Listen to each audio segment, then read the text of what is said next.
slaves were captured, they had to journey on foot to present-day Ghana, then Gold Coast.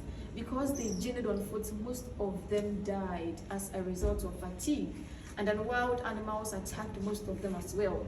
However, those who survived the journey and were brought to Ghana were first taken to a place in this region called Asin Manso before they were brought into the castle.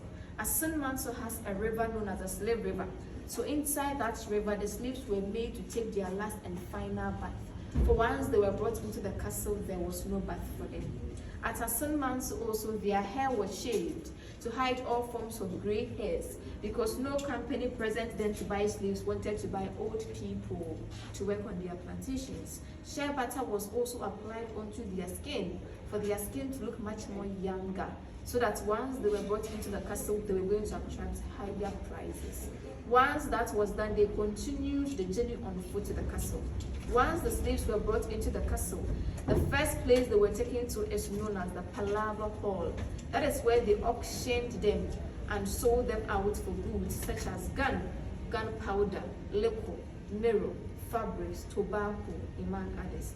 After the exchange was done, they had to brand them to give them an identification. So companies present then who had already bought their slaves had their names or logos on the metals. The metals were dipped into hot fire. Taken from the hot fire directly, it was applied onto the chest, shoulder or back of the men, and for the women, their shoulder or back. So once the metal is taken, it leaves the name or the logo of the company that bought them on their skin, identifying them.